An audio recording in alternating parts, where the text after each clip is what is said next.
नमस्कार, मी सुवर्णा जोशी. दुपारच्या 12च्या या बुलेटिनमध्ये आपल्या सगळ्यांचं स्वागत. सुरुवातीला एक अत्यंत महत्त्वाची बातमी आपल्यापर्यंत पोहोचली आहे.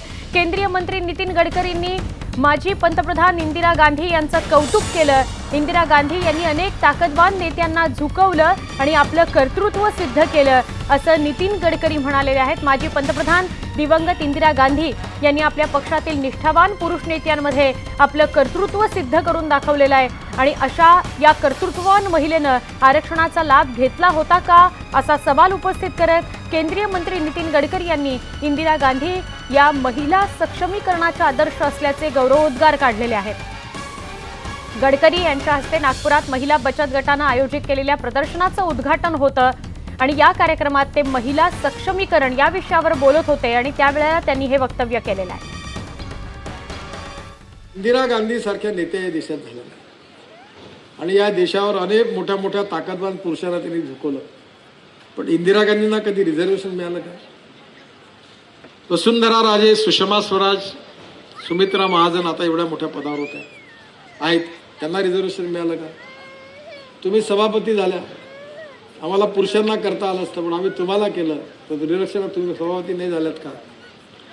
म्हणजे तुमच्यामध्ये जर कर्तृत्व असेल, तुम्ही तुमची गुणवत्ता वाढवाल तर पार्टी तुमच्या घरी येऊन तुम्हाला तिकीट देईल. आमचे प्रतिनिधी प्रवीण मुधोळकर यांच्याशी आपण याविषयी बोलूया. प्रवीण, नितीन गडकरींनी महिला सक्षमीकरणाविषयी बोलताना इंदिरा गांधींचं उदाहरण दिलेलं आहे किंवा त्यांचा उल्लेख केलेला आहे, काय सांगशील? सुवर्ण, हे जे विधान आहे या विधानानंतर राजकीय क्षेत्रामध्ये, राजकीय वर्तुळामध्ये भुवया उंचवल्या गेलेल्या आहे. कारण की भाजपच्या वतीनं, मोदींच्या वतीनं इंदिरा गांधी यांच्याबद्दल, नेहरू घराणं, इंदिरा गांधी यांच्याबद्दल नेहमी वक्तव्य येत असतं. त्यातच नितीन गडकरी सारख्या हेवीवेट नेत्यानं नितीन गडकरींचा गौरवोद्गार करणं आणि गौरवोद्गार एका कार्यक्रमामध्ये काढणं, यामुळे अनेकांच्या भुवया उंचावलेल्या आहे. पण नितीन गडकरी हे स्पष्ट वक्ते आहेत. त्यांच्या मनामध्ये जे येतं ते स्पष्टपणे म्हणतात आणि त्यांनी एकदा एखादी भूमिका घेतली की ते काय त्यावर ठाम असतात.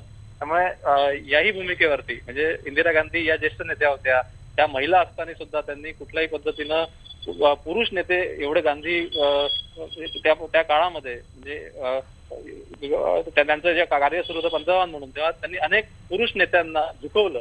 त्यामुळे हे गौरवोद्गार नितीन गडकरींनी काढल्यामुळं भुवया उंचावलेले आहे.